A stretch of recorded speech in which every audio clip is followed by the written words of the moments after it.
اس لیے اللہ نے اپنی تعریف خود بیان کی قرآن پاک میں، فسبحان اللہ، اور اللہ ہر عیب سے پاک ہے۔ یوں سمجھیں کہ اللہ کو مزہ آتا ہے کوئی کہے کہ اللہ آپ میں کوئی عیب ہے ہی نہیں، اللہ کو یہ بات اتنی اچھی لگتی ہے۔ اب اس سے ہم نے نماز کی ابتدا کی، سبحانک اللہم وبحمدک، اور اللہ ساری کی ساری تعریفیں آپ کے لیے ہیں۔ اور سچی بات یہ ہے کہ کائنات میں کوئی بندہ کسی چیز کی بھی تعریف کرے، حقیقت میں وہ اللہ کی تعریف کر رہا ہوتا ہے۔ ہم کہتے ہیں جی فلاں نے مکان بہت اچھا بنایا، اب یہ صرف انجینئر کی تعریف نہیں، اس انجینئر کو دماغ کس نے دیا، علم کس نے دیا، تو اصل تو تعریف پھر اللہ کی ہوئی نا، کہ اللہ نے اس کو یہ توفیق دی کہ اس نے یہ مکان بنا لیا۔ ہم کسی کے حسن کی تعریف کریں، کسی کے مال کی تعریف کریں، کسی کے اخلاق کی تعریف کریں، دنیا میں کوئی بندہ کسی بھی چیز کی تعریف کرتا ہے، حقیقت میں وہ تعریف کس کی ہوتی ہے؟ اس اللہ کی جس نے اس کو پیدا کیا ہے۔ اس لیے تعریف کا حقدار اصل کون ہے؟ اللہ ہے۔ تو ہم کہتے ہیں سبحانک اللہم وبحمدک وتبارک اسمک، اور اللہ آپ کا نام بڑی برکت والا ہے۔ اللہ بھی برکت والے، تبارک الذی بیدہ الملک، اور اللہ کا نام بھی برکت والا، تبارک اسم ربک، برکت والا ہے تیرے رب کا نام۔ اللہ کا نام بھی برکت والا، اللہ کی ذات بھی برکت والی۔ اللہ کا نام اتنی برکت والا ہے کہ بندہ ایک مرتبہ اللہ کہے، حدیث پاک میں آتا ہے اللہ تعالیٰ قیامت کو 40 سال مؤخر کر دیتے ہیں۔ اللہ تعالیٰ نے اسرافیل علیہ السلام کو فرمایا کہ جب تم دنیا میں کسی بندے سے میرا نام سنو تو سور جو ہے اس کے 40 سال بعد تم پھونکنا بجانا، یعنی نام میں اتنی برکت ہے کہ قیامت 40 سال ڈیلے ہو جاتی ہے، پیچھے چلی جاتی ہے۔ علماء نے لکھا ہے دوست، اگر اس نام میں اتنی برکت ہے کہ قیامت جیسی مصیبت کو بھی یہ 40 سال ٹال دیتا ہے، تم اس نام کو بار بار اپنی زندگی میں لوگے، اللہ تمہاری دنیا کی چھوٹی موٹی پریشانیوں کو کیوں نہیں ٹالیں گے؟ یہ نام بڑا برکت والا ہے، ہم اس کی برکتوں سے ابھی واقف نہیں ہیں۔ اس لیے اسم جو ہے نا لفظ، اس کے معنی مفسرین نے 2 لکھے ہیں۔ ایک تو ہے اس کا معنی نام، بسم اللہ، اللہ کے نام کے ساتھ، اور ایک اس کا معنی ہے برکت۔ مجھے یاد ہے ہماری دادی نانی جو تھی نا، بڑی بوڑھیاں اٹھتے بیٹھتے اللہ دی برکت نال، اللہ دی برکت نال، اللہ دی برکت نال، وہ یہ الفاظ کہتی تھی۔ اس وقت ہم نہیں سمجھتے تھے، بچے تھے، ہمیں کیا پتا تھا، اصل میں وہ بسم اللہ کہہ رہی ہوتی تھی کہ اللہ دی برکت نال۔ تو ہم بھی جب کہتے ہیں نا وتبارک اسم ربک، اور اللہ برکت والا ہے تیرا نام، تو واقعی اللہ کے نام میں بہت برکتیں ہیں۔ وتعالی جدک، اور اللہ آپ کی بزرگی بہت بڑی اور بلند ہے۔ ولا الہ غیرک، اور اللہ آپ کے سوا تو کوئی محبوب ہے ہی نہیں۔ اگر محبت کے قابل ہے تو فقط آپ ہیں، آپ کے سوا تو یہ محبت کسی کو سجتی نہیں ہے۔ آپ بغیر کسی شرکت کے محبوب حقیقی ہیں۔ اب آپ بتائیے، چھوٹا سا فکرہ ہے لیکن نماز کی ابتدا ہم نے کتنی محبت کے ساتھ کی۔ اگر اس کے معنی کا پتہ ہو اور بندے کو استحضار ہو معنی، ان الفاظ کو پڑھتے ہوئے سچی بات ہے ایسے لگتا ہے کہ جیسے زبان جو ہے نا اس کے بوسے لے رہا ہے۔ زبان پہ بار خدایا یہ کس کا نام آیا کہ میرے نطق نے بوسے میری زبان کے لیے۔ ان الفاظ کو پڑھتے ہوئے ایسا ہی محسوس ہوتا ہے کہ جیسے نطق جو ہے وہ ہماری زبان کے بوسے لے رہا ہے۔ تم کس اللہ کی تعریف کر رہے ہو، اتنے عظیم پروردگار کی۔ اب ان سے ہم نے نماز کی ابتدا شروع کر دی۔ اس کے بعد پھر ہم نے سورہ فاتحہ پڑھی۔ سورہ فاتحہ میں سب سے پہلا مضمون ہے الحمدللہ رب العالمین، کہ سب تعریفیں اس اللہ کے لیے ہیں جو جہانوں کا پروردگار ہے۔ تو تعریفوں کے قابل تو واقعی اللہ ہی کی ذات ہے، اور اللہ ہی کو تعریفیں سجتی ہیں۔ پھر فرمایا کہ اللہ آپ کی جو ربوبیت ہے وہ کیسی ہے؟ الرحمن الرحیم، اللہ آپ رحمان بھی ہیں اور رحیم بھی ہیں۔ یہ دونوں نام اللہ کے ہیں اور رحمت کی صفت سے بنے ہیں۔ 2 نام کیوں لیے بھائی؟ اس لیے کہ دو صفات الگ الگ ہے. ایک ہوتا ہے کسی کا امیر ہونا، یہ الگ صفت ہے. ایک ہوتا ہے اس کا دریا دل ہونا، خرچ کرنے کا شوق ہونا، صفت ہونا، یہ الگ صفت ہے. بعض لوگ امیر بڑے ہوتے ہیں مگر کنجوس مکھی چوس ہوتے ہیں، اور بعض لوگ ہوتے پلے کچھ نہیں دریا دل ہوتے ہیں. ان کی دریا دلی کا کیا فائدہ پھر؟ جب پلے ہی کچھ نہیں تو دریا دلی کیا دکھائے گی؟ مزہ تو یہ ہے کہ جیب بھی بھری ہوئی ہو اور دریا دلی کی صفت بھی ہو، دونوں صفتیں اکٹھی ہوں. تو الرحمن الرحیم یہ دو لوگ بتا رہے ہیں اے اللہ آپ کی رحمت کے خزانے بھی بے انتہا ہے اور آپ کی رحمت تقسیم بھی بے انتہا ہو رہی ہے، کوئی حد ہی نہیں اس کی. پھر آگے کہا مالک یوم الدین، اللہ آپ قیامت کے دن کے مالک ہیں. ایک اللہ تعالیٰ قیامت کے دن کے منصف ہیں، وہ بھی بات ٹھیک ہے، مگر جو جج ہوتا ہے نا وہ کسی ملزم کی فیور نہیں کر سکتا. کہتا ہے جی میں کیا کروں، قانون کی رکاوٹ ہے، میں اس کے ساتھ نرمی نہیں کر سکتا، میں قانون کا پابند ہوں. تو جج جو ہے وہ قانون کا پابند ہوتا ہے، اس کے ہاتھ بندھے ہوئے ہوتے ہیں. مگر جو مالک ہوتا ہے اس کو کوئی رکاوٹ نہیں ہوتی، وہ جس کو چاہے بخش دے اور جس کو چاہے جرم کے باوجود چھوڑ دے. وہ مالک ہے، اس کو اختیار حاصل ہوتا ہے. تو اللہ آپ قیامت کے دن کے مالک ہیں، جس کو چاہیں گے آپ قیامت کے دن معاف کر دیں گے اور اس کے سارے گناہوں کو بلا کسی وجہ کے چاہیں گے معاف فرما دیں گے. یہ بہت بڑا مضمون ہے جو بندہ اپنے مالک کو کہہ رہا ہوتا ہے. تو دیکھیے الحمدللہ رب العالمین الرحمن الرحیم مالک یوم الدین. پھر آگے پڑھا ایاک نعبد و ایاک نستعین، اللہ آپ ہی کی عبادت کرتے ہیں اور آپ ہی سے مدد مانگتے ہیں. یہ جو ہے نا اللہ ہی کی عبادت کرنا، اسی کا نام توحید ہے. اور اللہ تعالیٰ اس پر کوئی کمپرومائز نہیں کرتے، فرماتے ہیں میں ہر گناہ معاف کر دوں گا، شرک کو معاف نہیں کروں گا.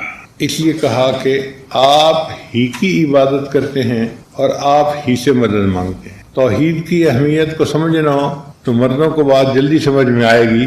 اگر کوئی بیوی کسی خاوند کو آ کر کہے کہ میں آپ کی بھی بیوی ہوں تو مطمئن ہو جائے گا، مرد خوش ہو جائے گا؟ کبھی بھی نہیں خوش ہوگا، کہے گا نہیں تم یہ کہو میں آپ ہی کی بیوی ہوں. یہ نقطہ مجھے نہیں چاہیے. جیسے مرد کو نقطہ نہیں چاہیے، اللہ بھی فرماتے ہیں میرے بندوں مجھے نقطہ نہیں چاہیے. تم یہ مت کہو کہ آپ کی بھی عبادت کرتا ہوں، نہیں، تم یہ کہو آپ ہی کی عبادت کرتا ہوں اور آپ ہی سے مدد مانگتا ہوں.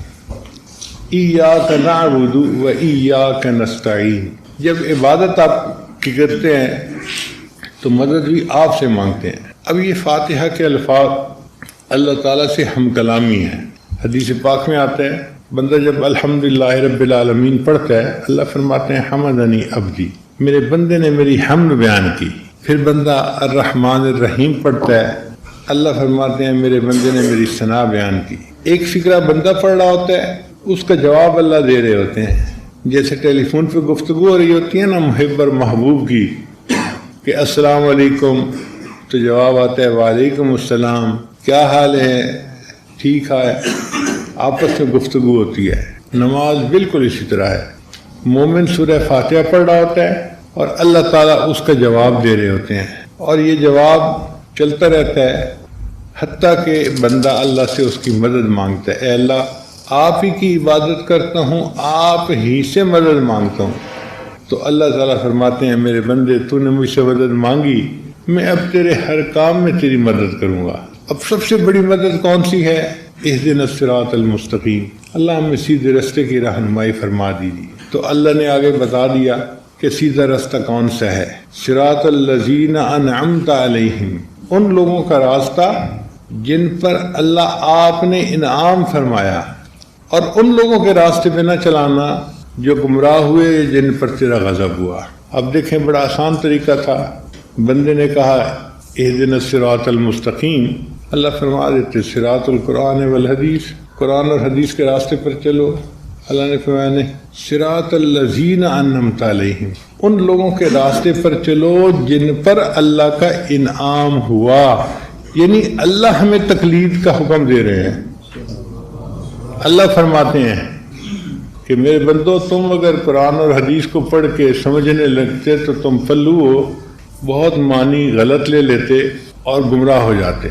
آسان طریقہ یہ ہے کہ جو میرے بندے جن پر میرا انعام ہوا، جن سے میں خوش ہو گیا، جنہوں نے ایسی زندگی گزاری کہ مجھے راضی کر دیا، تم ان کے نقش قدم پہ پیچھے پیچھے چلتے جاؤ، تم بھی اسی راستے پر پہنچو گے جہاں وہ پہنچے تھے۔ صراط الذین انعمت علیہم غیر المغضوب علیہم ولا الضالین۔ اب 4 گروہ ہیں جن سے اللہ راضی ہوا، نبیین والصدیقین والشہداء والصالحین۔ ان کے زندگیوں سے اللہ راضی ہوا اور ان کی اقتداء ہمیں کرنی چاہیے، انبیاء، صدیقین، شہداء اور صالحین۔ اور 4 کے راستے پہ ہمیں نہیں چلنا چاہیے، یہود، ہنود اور مشرکین اور ملحدین۔ یہ سزا یافتہ لوگ ہیں۔ یہود کے اوپر اللہ نے عذاب بھیجا تھا، شکلوں کو مسح کر دیا تھا، اور باقی لوگ جو ہیں بھٹکے ہوئے لوگ ہیں، عیسائی بھی بھٹکے ہوئے ہیں، ان کے راستے پہ نہیں چلنا۔ تو 4 کے راستے پہ نہیں چلنا اور 4 کے راستے پر چلنا ہے۔ یہ سورہ فاتحہ۔ تو یہ بتائیے کتنا مزے کا مضمون ہے۔ اللہ نے اس کو کہا کہ ہر نماز کی رکعت میں تم اس کو پڑھو اور مجھ سے مانگو اور میں تمہیں دوں گا۔ اس لیے فاتحہ ہر نماز کی رکعت میں پڑھنا ضروری ہے۔ فرق اتنا ہے کہ کبھی اکیلا بندہ پڑھ رہا ہوتا ہے تو خود پڑھتا ہے، اور جماعت کی شکل میں پڑھ رہا ہوتا ہے تو اس کی طرف سے امام پڑھ دیتا ہے۔ مگر اللہ نے اپنی ساری کتابوں میں نازل کیے، ان کو قرآن میں جمع فرما دیا، اور جو کچھ پورے قرآن میں اللہ نے جمع فرمایا اس کو سورہ بقرہ میں جمع فرمایا، اور جو کچھ سورہ بقرہ میں اللہ تعالیٰ نے اتارا اس کو سورہ فاتحہ میں اتار دیا۔ سورہ فاتحہ کے کئی نام ہیں۔ فاتحۃ الکتاب یعنی باب الکتاب، کتاب کا دروازہ، کتاب کو کھولنے والی۔ انگلش میں جیسے پریفیس ہوتا ہے، تو یہ پورے قرآن مجید کا نچوڑ ہے، اس کی سمری ہے سورہ فاتحہ۔ اس سورت کو نماز میں پڑھنے کا حکم ہے۔ یہاں تک نبی علیہ السلام نے فرمایا لا صلاۃ الا بفاتحۃ الکتاب، کہ سورہ فاتحہ کے بغیر نماز ہی نہیں ہوتی۔ چنانچہ علماء کہتے ہیں کہ اگر نماز میں سورہ فاتحہ پڑھ لی اور کچھ بھی نہیں پڑھا تو نماز ہو جائے گی،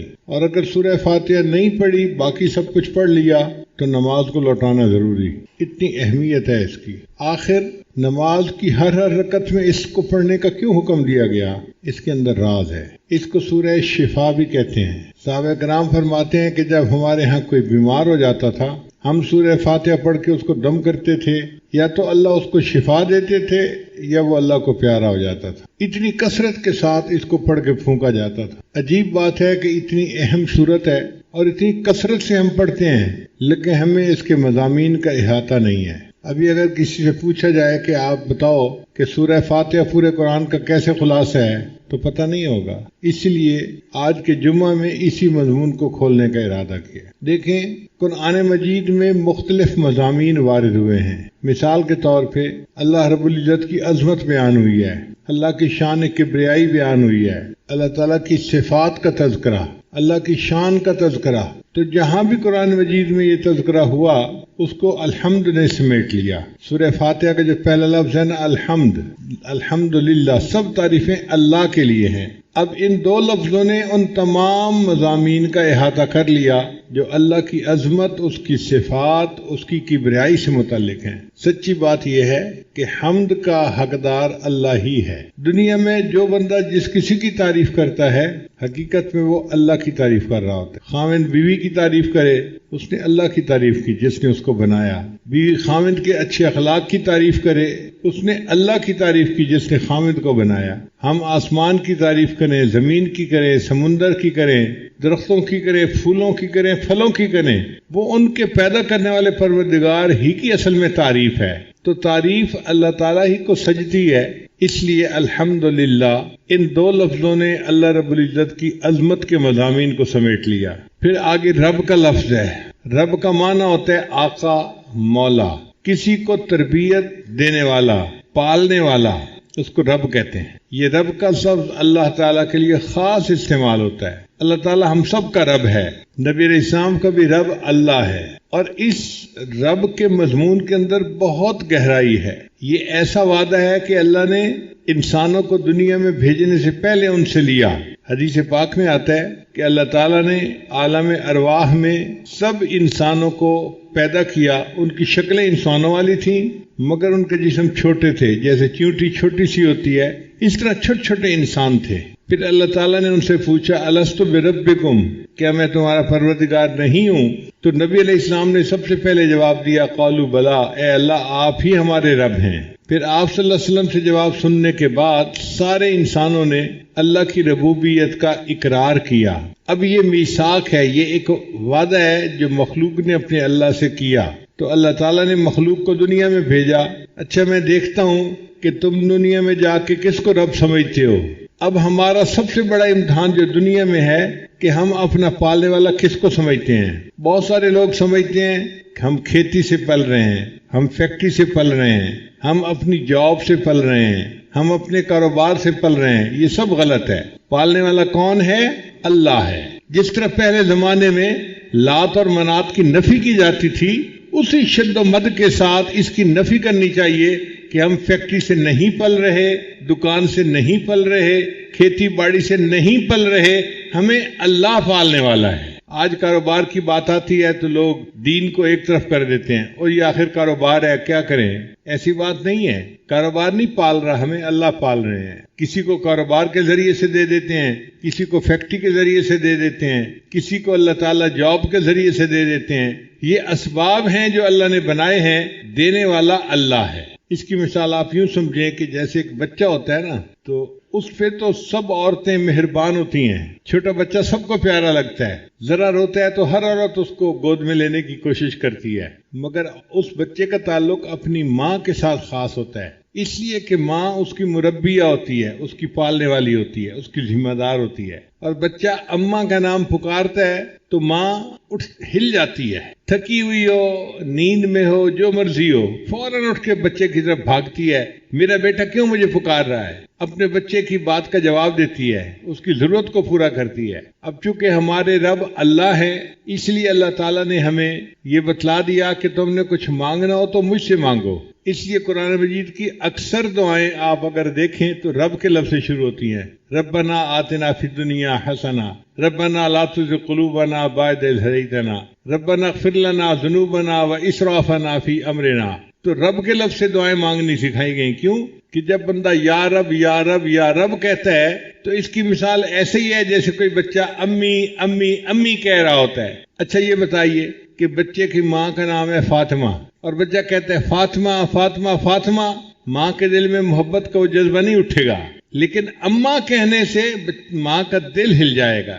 میرے بیٹے نے مجھے پکارا ہے۔ اسی طرح ہم جب رب کہتے ہیں تو اللہ تعالیٰ کی رحمت جوش میں آ جاتی ہے، میرے بندے تجھے پالنے کی ذمہ داری میری ہے، تو مجھے پکارتا ہے، میں تیری ضرورتوں کو پورا کر دوں گا۔ اب پوری زندگی ہم نے یہ یقین بنانا ہے کہ ہمارا رب اللہ ہے، اسباب سے نظر ہٹا کے مسبب الاسباب کی طرف لے جانی ہے، مخلوق سے نظر ہٹا کے اللہ کی طرف لے جانی ہے۔ اور وہ اللہ صرف ہمارا رب نہیں ہے، رب العالمین، وہ جہانوں کا پروردگار ہے، جتنی مخلوق ہے، جہاں بھی ہے، کہیں بھی ہے، ان سب کا رب اللہ ہے۔ اسی رب کا یقین بنانے کے لیے اہل اللہ کی صحبت اختیار کی جاتی ہے اور اسی کے لیے جماعت میں نکلا جاتا ہے۔ دعوت و تبلیغ میں نکل کے کون سا یقین بناتے ہیں؟ اللہ کے رب ہونے کا یقین بنانا ہوتا ہے، کہ یہ یقین دل میں بیٹھ جائے اور بندہ اللہ کو اپنا رب سمجھنے لگ جائے۔ اور اگر زندگی میں یہ یقین بن گیا تو آپ دیکھیے کہ مرنے کے بعد سب سے پہلے یہی سوال پوچھا جائے گا۔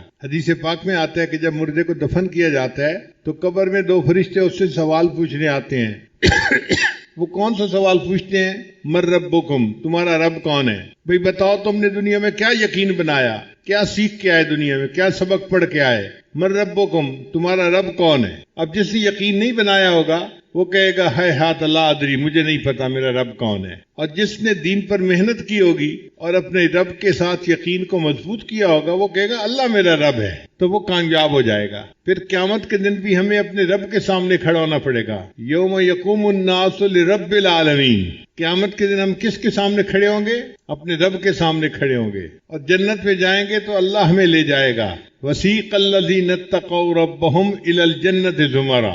دیکھیں جو متقی لوگ ہوں گے ان کو رب جنت میں لے کے جائے گا. ہر جگہ پر رب کا تذکرہ، رب کا تذکرہ. آپ قرآن مجید پڑھیں، آپ کو ہر صفحے پہ، ہر دوسرے صفحے پہ، ہر دوسری چوتھی آیت کے بعد رب کا لفظ ملے گا. اتنا کثرت سے یہ لفظ استعمال ہوا ہے. تو الحمدللہ نے اللہ تعالیٰ کی عظمت اور کبریائی کے مضمون کو سمیٹ لیا، اور رب کے لفظ نے اللہ تعالیٰ کی ربوبیت کے مضمون کو سمیٹ لیا. اچھا، یہ رب کا لفظ مخلوق کے لیے بھی استعمال کر لیا جاتا ہے آقا مولا کے نام پہ. جیسے حضرت یوسف علیہ السلام نے فرمایا تھا وَاذْكُرْنِي عِنْدَ رَبِّكَ، اپنے آقا کے سامنے میرا بھی تذکرہ کرنا. اور ایک مرتبہ فرمایا اِنَّهُ رَبِّي أَحْسَنَ مَثْوَايَ.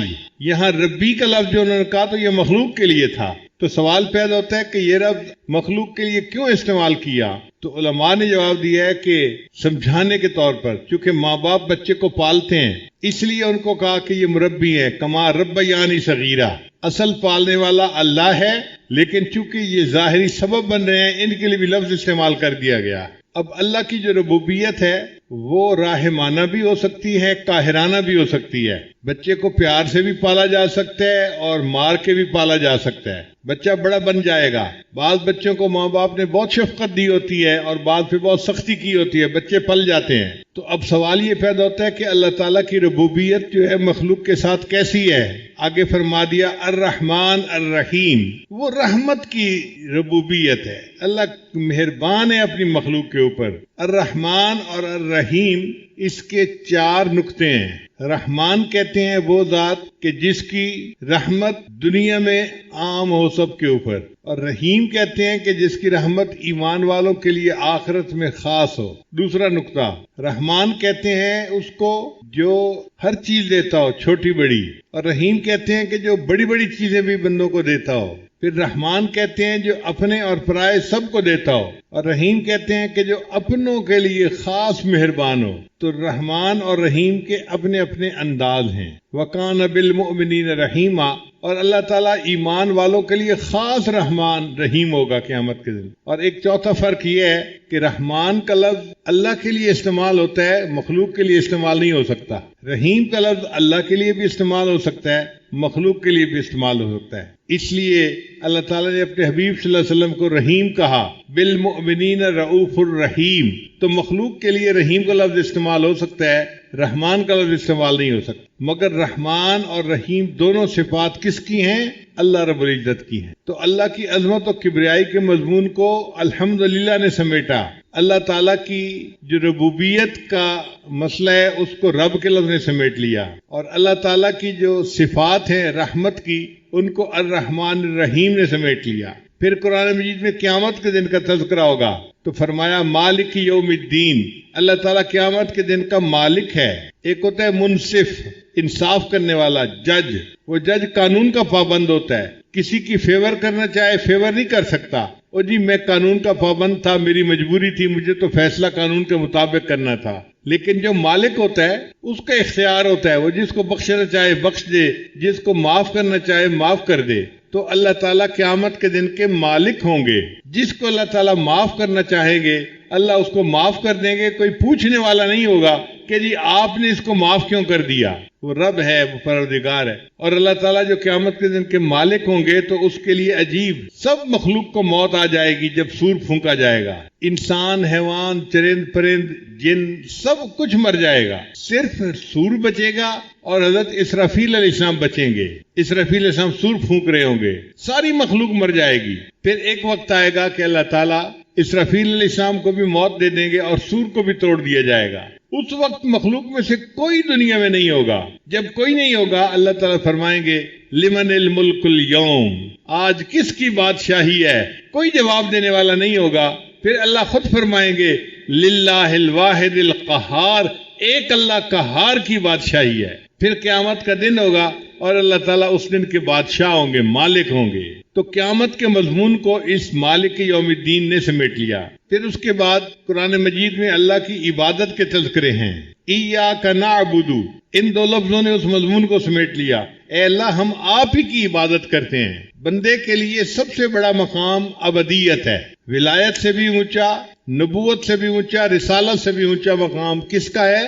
ابدیت کا ہے. اس لیے اللہ نے اپنے پیارے حبیب صلی اللہ علیہ وسلم کے لیے عبد کے لفظ کو استعمال کیا. سبحان الذی اسرا بعبدہ لیلا من المسجد الحرام الی المسجد الاقصی. عبد کا لفظ استعمال کیا گیا. حضرت عیسیٰ علیہ السلام کی پیدائش ہوئی تو انہوں نے اپنے لیے عبد کا لفظ استعمال کیا. جب ان کی والدہ بیوی مریم ان کو لے کر آئی اپنی قوم کی طرف تو قوم حیران ہو گئی. یا مریم لقد جئت شیئا فریا، اے مریم تو یہ طوفان چیز کیا لے کے آ گئی، تو غیر شادی شدہ ہے، تیرے ہاں بیٹا کیسا ہو گیا؟ فاشارت الیہ، تو بیوی مریم نے قوم کو کہا کہ اسی بچے سے پوچھو، میرا سر نہ کھاؤ. قالو، کہنے لگے، کیف نکلم من کان فی المہد صبیا، وہ بچہ جو گود میں ہے چند گھنٹے پہلے پیدا ہوا یہ کیسے بول سکتا ہے؟ اس وقت اللہ رب العزت نے حضرت عیسیٰ علیہ السلام کو حکم دیا کہ اے میرے پیارے عیسیٰ علیہ السلام، آپ بولیے اور اپنی والدہ کی پاک دامنی کی گواہی دیجیے. تو حضرت عیسیٰ علیہ السلام نے کلام شروع کیا. قال انی عبد اللہ، میں اللہ کا بندہ ہوں. آتانی الکتاب وجعلنی نبیا، مجھے اللہ نے کتاب دی ہے اور نبی بنا کر بھیجا ہے. تو دیکھو حضرت عیسیٰ علیہ السلام نے بھی ابدیت کا اظہار کیا. تو بندے کے لیے ابدیت سب سے اونچا مقام ہے. اسی لیے جب بھی ہم مانگیں اللہ سے تو اللہ کی بندگی مانگے، اے اللہ ہمیں اپنا بندہ بنا لیجئے. ہمارے لیے سب سے بڑا اعزاز یہ ہے ہم آپ کے بندے بن جائیں. حضرت علی اللہ فرمایا کرتے تھے، اے اللہ میرے لیے یہی عزت کافی ہے کہ تو میرا پروردگار ہے، میرے لیے یہی عزت کافی ہے کہ تو میرا پروردگار ہے، اور میرے لیے یہی فخر کافی ہے کہ میں تیرا بندہ ہوں. اے اللہ ہم آپ کے بندے ہیں، ہمارے لیے اس سے بڑے فخر کی بات کیا ہو سکتی ہے؟ تو ایاک نعبد نے ابدیت کے مضمون کو سمیٹ لیا. و ایاک نستعین، اور اے اللہ ہم آپ ہی سے مدد مانگتے ہیں، چونکہ آپ کی عبادت کرتے ہیں، آپ ہی ہمارے مددگار ہیں، آپ ہی مشکل کشا ہیں، آپ ہی حاجت روا ہیں. تو اللہ تعالیٰ کو مشکل کشا مانا، حاجت روا مانا اور اللہ ہی سے مدد مانگی. اب مدد جب انسان مانگتا ہے تو بہت ساری چیزیں مانگتا ہے، مگر ان میں سب سے اہم چیز پہلے مانگتا ہے. ہمارے لیے دنیا میں سب سے اہم چیز کیا تھی؟ اہدنا الصراط المستقیم، اے اللہ ہمیں سیدھے رستے کی رہنمائی فرما دیجیے. سیدھے رستے کی رہنمائی مل جانا، ہدایت کا مل جانا، یہ بندے کی سب سے بڑی ضرورت ہے. اب اہدنا الصراط المستقیم نے ان پورے مضامین کو سمیٹ لیا جن میں اللہ تعالیٰ نے بندے کو ہدایت کے بارے میں فرمایا ہے. پھر فرمایا کہ اب یہ جو ہم نے ہدایت کا راستہ مانگا ہے، اس راستے کی خوبیاں کیا ہیں؟ آسان طریقہ تھا، آگے کہہ دیا جاتا صراط القرآن والحدیث، کہ قرآن اور حدیث کے راستے پہ چلا دے. اللہ نے فرمایا نہیں، صراط الذین انعمت علیہم، ان لوگوں کا راستہ جن پر تیرا انعام ہوا. اللہ جو تیرے بندے انعام یافتہ تھے ہمیں ان کے راستے پہ چلا دیجیے. اب اللہ کے انعام یافتہ بندے کون تھے؟ قرآن مجید نے اس کی تفصیل بیان کر دی. انعم اللہ علیہم من النبیین والصدیقین والشہداء والصالحین وحسن اولئک رفیقا. 4 طرح کے لوگ ہوتے ہیں جو انعام یافتہ ہیں: انبیاء، صدیقین، شہداء اور صالحین، نیک بندے. تو 4 کی بات مانو، ان 4 کی بات مانو گے تو تم سیدھے رستے پر رہو گے. اور فرمایا کہ 4 کی بات مانو گے تو سیدھے رستے پر رہو گے، اور اگر 4 کی بات مانو گے دوسرے 4 کی تو تم گمراہ ہو جاؤ گے. وہ کون سے 4 ہیں جن کی بات نہیں مانی؟ فرمایا غیر المغضوب علیہم ولا الضالین. اس میں بھی 4 قوموں کا تذکرہ کیا: یہود، نصارہ، ملحدین اور مشرکین. یہ 4 قومیں ہیں، تم نے ان کی بات نہیں ماننی. تو 4 کی ماننی ہے، سیدھا رستہ رہے گا، اور 4 کی نہیں ماننی ورنہ ہم بھٹک جائیں گے. جن کی نہیں ماننی وہ کون 4 ہیں؟ یہود، نصارہ، ملحدین، مشرکین. ان 4 کی نہیں ماننی. اگر ان کی 4 کی نہیں مانیں گے تو ہم سیدھے رستے پر رہیں گے. اس پر آمین کہلوایا اور نماز کی ہر رکعت میں سورہ فاتحہ کو پڑھنے کا حکم عطا فرمایا. اس لیے سورہ فاتحہ کے مضامین کو اگر آپ جمع کریں تو پورے قرآن مجید کے مضامین کا یہ نچوڑ بن جاتا ہے، سمری بن جاتی ہے. اس لیے نماز میں جب سورہ فاتحہ کو پڑھا کریں تو اس کے مضامین پہ بھی غور کیا کریں کہ ہم اللہ کے سامنے کیا الفاظ پڑھ رہے ہیں، ان کا مطلب کیا ہے. اللہ تعالیٰ سورہ فاتحہ کے ان تمام مضامین کی حقیقت ہمارے دلوں میں اتار دے اور ہمیں اپنی ذات کی ربوبیت کا اور اپنی ابدیت کے کامل ہونے کا یقین عطا فرما دے. اب جب پتہ چل گیا کہ راستہ جو ہے وہ انبیاء، صدیقین، شہداء اور صالحین والا راستہ ہے، اور جو گمراہ ہو گئے تھے وہ یہود، نصارہ، ملحدین اور مشرکین ہیں. تو بندہ کہتا ہے کہ یا اللہ ذرا اس کی تفصیل مل جائے. تو آگے قرآن شروع کر دیا، الف لام میم ذالک الکتاب لا ریب فیہ ھدی للمتقین. میرے بندو تم کتاب کہتے ہو، یہ کتاب ہے، یہ ہدایت دیتی ہے متقی لوگوں کو. متقین کا لفظ کیوں کہا؟ اس لیے کہ نیت ٹھیک ہونی چاہیے. اگر بندہ قرآن پڑھے اور نیت ہدایت کی ہو تو پھر اس کو ہدایت ملتی ہے. اگر نیت میں کوتاہی ہو تو انسان قرآن پڑھ کے بھی کئی دفعہ گمراہ ہو جاتا ہے. چنانچہ ہم نے دیکھا ہے یہود و نصارہ اپنی یونیورسٹیوں میں پی ایچ ڈی کرواتے ہیں. یہود و نصارہ پی ایچ ڈی کروا رہے ہوتے ہیں اسلامیات کے مضمون میں. وہ وہاں مسلمان لڑکوں کو قرآن پڑھا کے گمراہ کر دیتے ہیں. تو قرآن مجید کو پڑھے، نیت ٹھیک ہو، ہدایت کی نیت ہو، پھر ہدایت ملتی ہے. اس لیے فرمایا ھدی للمتقین، یہ ہدایت دیتی ہے متقی کو. اب آگے تفصیل کے متقی لوگ کون ہوتے ہیں. متقی لوگ وہ ہوتے ہیں الذین یؤمنون بالغیب، جن جو غیب کے اوپر ایمان لاتے ہیں، بن دیکھے اللہ کو مانتے ہیں، بن دیکھے آخرت کو مانتے ہیں. جو نبی علیہ السلام شریعت لے کر آئے انہوں نے بن دیکھے اس کو مان لیا. یہ ایمان بالغیب ہے. اس لیے ایمان بالغیب کی اللہ کے ہاں بڑی قدر ہے. موت کے وقت جب بندہ اپنی آنکھوں سے ملک الموت کو دیکھ لیتا ہے اور سمجھ لیتا ہے کہ اب میرے جانے کا وقت آ گیا، اس وقت اگر یہ ایمان قبول کرے تو اس کا ایمان قبول نہیں ہوتا. فرعون جب بننے لگا تھا تو اس وقت اس نے کہا تھا آمنت بے موسیٰ و ہارون، میں موسیٰ اور ہارون کے رب پر ایمان لے آیا. تو فرشتے نے اس کو کہا آلآن، اچھا اٹس ٹو لیٹ، تو بہت دیر کر دی. تو اس سے پہلے اگر یہ الفاظ کہتا تو قبول ہو جاتے. اب تو نے جب مناظر کو دیکھ لیا آخرت کے، اب یہ ایمان بالغیب نہیں رہا، اب یہ نظر آ رہا ہے، اب تمہارا دعویٰ قبول نہیں ہے. تو بن دیکھے جو ہم نے اللہ کو مانا، اس وجہ سے اللہ کے ہاں ایمان بالغیب کی بڑی قدر و قیمت ہے. کتابوں میں ایک عجیب واقعہ لکھا ہے. ہارون رشید اپنی بیوی کے ساتھ دریا کے کنارے چہل قدمی کر رہا تھا. اس نے ایک بزرگ کو دیکھا، اللہ والے کو دیکھا، وہ مکان بنا رہے تھے. جیسے بچے کھیلتے ہیں نا ریت پانی کے ساتھ، تو وہ اپنے پاؤں ہاتھوں کے ساتھ مکان چھوٹے چھوٹے بنا رہے تھے. ہارون رشید نے دیکھا تو اس نے پوچھا بہلول کیا کر رہے ہو؟ بھئی مکان بنا رہا ہوں. کیوں؟ کہ جو بندہ اس مکان کو خریدے گا میں دعا کروں گا اللہ اس مکان کے بدلے اس کو جنت میں مکان عطا فرما دے. بہلول قیمت کیا ہے؟ اس نے کہا 1 دینار قیمت ہے، یعنی 1 روپیہ قیمت ہے. بہلول سمجھا کہ یہ موجی بندہ ہے اور یہ جہاز ہے جو پرواز کر رہا ہے، بس موج میں بیٹھا ہوا ہے. پیچھے اس کی بیگم آئی، اس نے بھی سلام کیا. بہلول کیا کر رہے ہو؟ مکان بنا رہا ہوں. کیوں؟ جو خریدے گا میں دعا کروں گا اللہ اس مکان کے بدلے اس کو جنت میں مکان عطا فرما دے. وہ عورت ذات تھی، دل میں اللہ والوں کا احترام تھا. اس نے پوچھا قیمت کتنی ہے؟ کہنے لگا 1 دینار. اس نے 1 دینار پرس میں نکال کے دے دیا. اچھا میرے لیے دعا کر دینا. اب جب رات ہوئی تو ہارون رشید نے خواب دیکھا کہ جنت ہے اور اس کے خوبصورت مکان ہے اور یہ پھر رہا ہے، جنت کی سیر کر رہا ہے. بڑا حیران، ایک مکان کی 1 اینٹ سونے کی، 1 اینٹ چاندی کی اور مشک کا سیمنٹ اس میں استعمال ہوا ہے. ایک مکان دیکھا جو بے جوڑ ہیرے موتی کا بنا ہوا تھا. ایک مکان سرخ یاقوت کا بنا ہوا تھا، روبی کا بنا ہوا تھا. روبی کا چھوٹا سا پتھر ہوتا ہے انگوٹھی میں لگا ہوا. عورتیں اس انگوٹھی کو پہنتی ہیں تو پھر اپنا ہاتھ دوسری عورتوں کو دکھا رہی ہوتی ہے کہ دیکھو میری انگلی میں روبی کا پتھر ہے. اب چھوٹے سے پتھر کی اگر اتنی قیمت ہے تو وہ مکان پورا کا پورا روبی کا بنا ہوا تھا. ہارون رشید بڑا حیران ہوا. ذرا غور سے دیکھا تو اس کے دروازے پر اس کی بیگم کا نام لکھا ہوا تھا، زبیدہ خاتون. تو ہارون رشید خوش ہو گیا. کوئی بات نہیں، میری بیگم کا گھر ہے، چلو میں اندر سے جا کے دیکھتا ہوں کیسا ہے. جب دروازے میں سے داخل ہونے لگا تو وہاں فرشتہ بیٹھا ہوا تھا، سیکورٹی گارڈ بیٹھا ہوا تھا.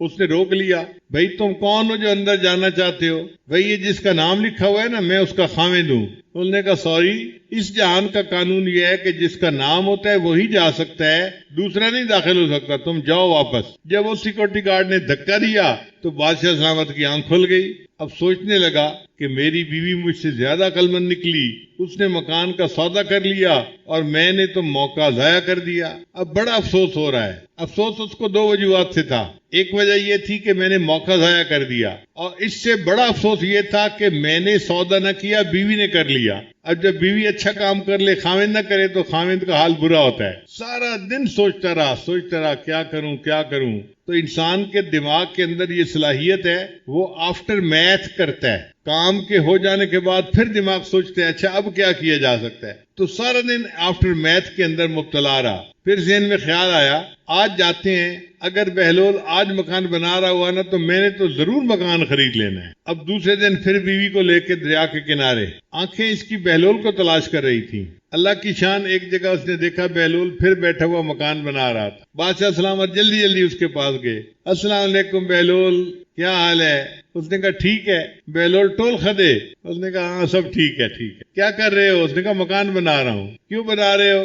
اس لیے بنا رہا ہوں کہ جو خریدے گا میں اس کے لیے دعا کروں گا اللہ اس مکان کے بدلے اس کو جنت کا مکان عطا فرما. تو بادشاہ نے کہا بھئی قیمت کتنی ہے؟ اس نے کہا بادشاہ سلامت پوری دنیا کی بادشاہی. ہارون رشید حیران ہو گیا. بہلول کل تو 1 دینار قیمت مانگ رہے تھے اور آج پوری دنیا کی بادشاہی. میں پوری دنیا کا بادشاہ بھی نہیں، اپنی بادشاہی بھی دے دوں تو قیمت ادا نہیں کر سکتا. یہ فرق کیوں ہے؟ اس نے کہا بادشاہ سلامت کل سودا بن دیکھا تھا قیمت تھوڑی تھی، آج سودا دیکھا ہوا ہے اس لیے قیمت زیادہ ہو گئی ہے. تو آج ہم نے بن دیکھے اللہ کو مانا ہے، جنت کی قیمت تھوڑی ہے. موت کے وقت جب آخرت کے مناظر دیکھ لیں گے تب ہم قیمت بھی نہیں ادا کر سکیں گے اور جنت کے حقدار بھی نہیں بن سکیں گے. اس لیے اس ایمان بالغیب کی بڑی قدر کرنی چاہیے، پکا رہنا چاہیے.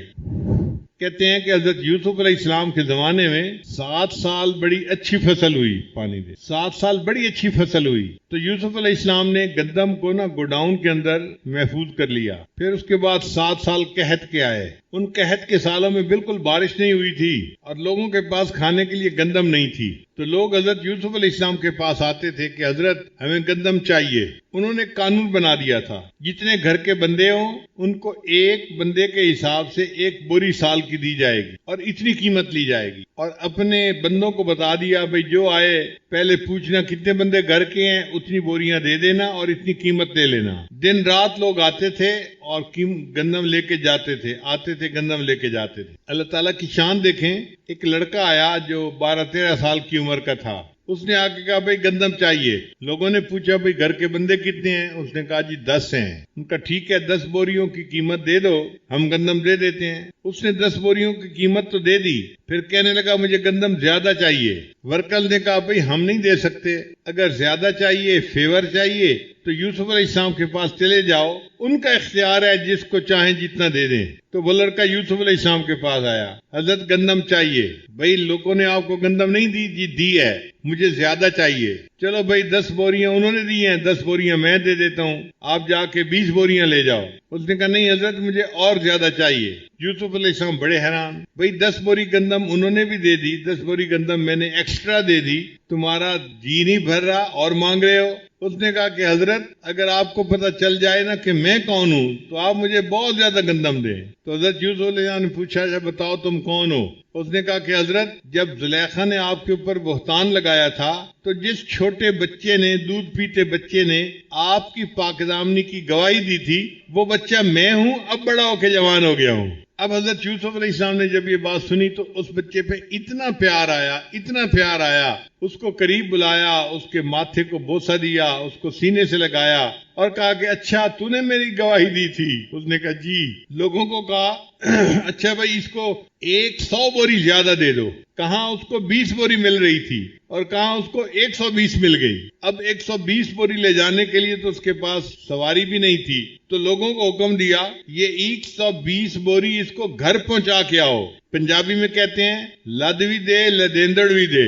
تو حضرت یوسف علیہ السلام نے گندم بھی دے دی اور گندم لے جانے والے جانور بھی انتظام کر دیا. اب وہ بندہ ماشاءاللہ جس کو 10 بوری لے جانی تھی وہ 120 بوری لے کے جا رہا ہے، بڑا شان سے چلتا ہوا جا رہا ہے، خوش تھا، پاؤں زمین پہ نہیں ٹک رہے تھے. جب وہ چلا گیا تو اللہ تعالیٰ نے یوسف علیہ السلام کو وحی نازل فرمائی، اے میرے پیارے پیغمبر علیہ السلام آپ نے اس بچے کو بڑا پروٹوکول دیا اور بڑی شان سے اس کو بھیجا. تو یوسف علیہ السلام نے کہا یا اللہ یہ وہ نوجوان ہے جس نے میری پاک دامنی کی گواہی دی تھی، آج جب یہ میرے پاس آیا ہے تو میرا دل چاہا کہ میں جتنا دے سکتا ہوں میں اس کو اتنا دے دوں.